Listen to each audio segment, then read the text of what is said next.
ओम श्री सरस्वत्यै नमः। नमस्कार। चतुराधिकचतुश्शततमी कक्षा। विषय हमारा सूत्र चल रहा है वही पुराना वाला, अव्ययम विभक्ति समीप समृद्धि व्यरिद्धि अर्थ अभाव अत्यय। आज हमारा जो विस्तार होगा वो अत्यय के ऊपर होगा। 216। तो ये भाग 9 है इसी सूत्र का। पहले 8 भाग हो चुके हैं। तो देखिए अत्यय, इस सूत्र को समझ लेते हैं। इसमें कहा गया है कि विभक्त्यादिषु अर्थेषु, तो यहाँ पर इतने 16 जो अर्थ दिए गए हैं, तो विभक्ति से तो यद अव्ययम, कोई अव्यय हो जो इन 16 अर्थों में हो, ठीक है, यद अव्ययम वर्तते, वो अव्यय तत्समर्थेन सुबंतेन सह समस्यते, और वो अव्यय जो है वो समर्थ सुबंत के साथ समास को प्राप्त होता है। तब जो समास बनता है उसको अव्यय भाव संज्ञा दी जाती है। और यहाँ पर आज हम अत्यय अर्थ वाले अव्यय का सुबंत के साथ, समर्थ सुबंत के साथ समास करेंगे। अब ये देखिए, अत्यय भूतत्व अतिक्रमः। तो अत्यय का अर्थ क्या होता है? जो भूतत्व है, होना, होने का अतिक्रमण कर देता है, माने नष्ट हो जाता है या पूर्ण हो जाता है, अब समाप्त हो जाता है। जो था उसका समाप्त हो जाना, अब ना होना, ठीक है। तो पिछली बार जो था हमने निर्मक्षिकम जो किया था वो है अभाव, मक्खियों का नहीं होना, लेकिन यहाँ है पहले होना और फिर नहीं होना, ठीक है। तो दोनों में अंतर है। ये देखिए, अतीतानि हिमानि, अति हिमम। तो ऐसा काशिका जो है वो लौकिक विग्रह देती हैं। अति हिमम जो है ये अव्ययी भाव समास है। तो हिम माने ठंड, शीत की ऋतु। तो ठंड की ऋतु के बीत जाने पर, ठीक है, बीत जाना, तो उसको बोलेंगे अतीतानि हिमानि। ये सर्दियाँ कर दिया है, ठीक है। जो संस्कृत में ऋतु को बहुवचन में देते होंगे इसलिए हिमानी लिख दिया है। तो सर्दियाँ, बीत चुकी सर्दियाँ, ऐसा इसका लौकिक वो किया है। तो इसी को अगर अति की बजाय निर लगा दें अव्यय, तो निर्हिमम और या निश्शीतम, ऐसा। और सिद्धांत कौमुदी में लौकिक विग्रह इस प्रकार नहीं देखे। वो कहते हैं हिमस्य अत्ययः, हिम का अत्यय, अति हिमम। तो अति हिमम। अब इसमें हमें इसमें समझना चाहिए कि पूर्व पद, अव्यय जो होता है वो पूर्व पद होता है। तो पूर्व पद जो है अत्यय के अर्थ की प्रधानता है। तो तो माने हिम का बीत जाना, बीत जाना हिम का।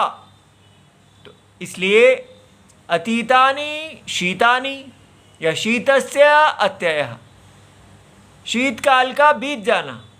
तो बीत जाना जो है वो उस अर्थ की प्रधानता है। इसी को बहुवचन में नहीं करके तो अतीतम शीतम एक वचन में भी कर सकते हैं, निश्शीतम, ठीक है। अब हम आगे देखते हैं। तो अतीतानि हिमानि लौकिक विग्रह है, तो उसका अलौकिक विग्रह हिम जस अतीत जस, दोनों प्रथमा विभक्ति बहुवचन है। और हिमस्य अत्ययः, यहाँ हिम ngस षष्ठी एक वचन, और यहाँ आप निर या अति लगा के सु कर देंगे। ये देखिए, सु औ जस तो ये जस जो है यहाँ से आया, और इसी प्रकार षष्ठी में ngस ओस आम, और ngस यहाँ से आ रहा है, सु यहाँ से आ रहा है, ये सुप प्रत्यय है।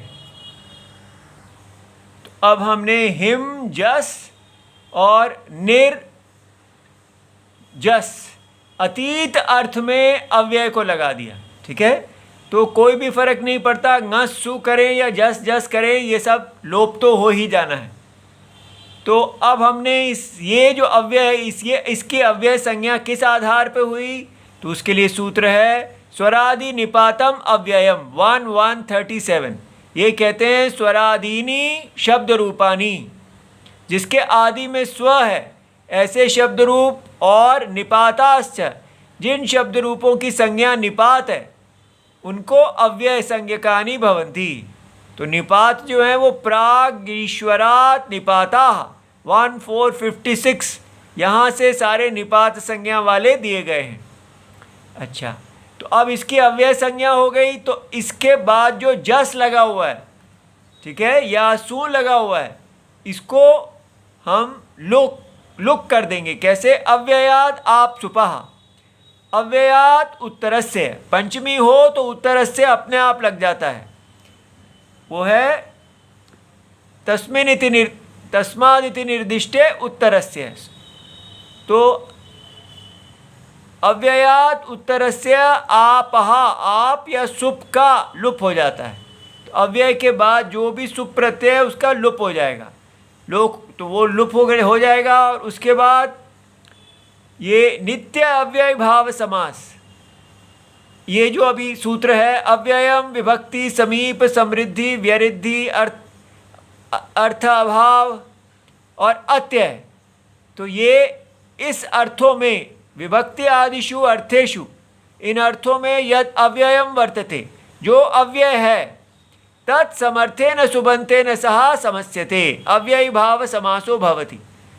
तो ये अव्यय जो है, इसका समर्थ सुबंत हिम है, उसके साथ समास हुआ है, ठीक है। तो नेर या अति हमने अव्यय कोई भी ले सकते हैं, दोनों का अर्थ अत्यय है। अब यहाँ पर हमने इसको पहले करना है, क्योंकि कहा गया है कि उपसर्जन संज्ञा वाला जो होता है उसका पूर्व निपात होता है। तो प्रथमा निर्दिष्टे समास उपसर्जनम, प्रथमया विभक्त्या यद निर्दिश्यते समास शास्त्रे तत् उपसर्जनम संज्ञम भवति। तो अब ये यहाँ पर अव्ययम पहले लिखा हुआ है, ये प्रथमा विभक्ति से लिखा है, इसलिए जो अव्यय है उसकी उपसर्जन संज्ञा हो गई। और फिर उपसर्जन संज्ञकम समासे पूर्वम प्रोक्तव्यम, उसको हमने पहले कर दिया। फिर प्रातिपदिक संज्ञा जो है कृत तद्धित समासश्च, कोई भी समास जो है वो उसकी प्रातिपदिक संज्ञा होती है, तो इसकी प्रातिपदिक संज्ञा हो गई। अब प्रातिपदिक कोई भी हो, उसके अंदर सुप प्रत्यय नहीं आ सकते पहले, तो इसलिए सुपो धातु प्रातिपदिक यो हो, सुपहा विभक्ते, सुप विभक्ति जो है धातु संज्ञा हो या प्रातिपदिक संज्ञा या च लुक भवति, इसलिए इसके अंदर के जो अव्यय में जस है इसका लुक हो गया, तो ये प्रातिपदिक बन गया निर्हिम और अतिहिम। लेकिन इसके लुक होने से भी एक देश विकृतम अनन्यवत भवति, ऐसी परिभाषा है।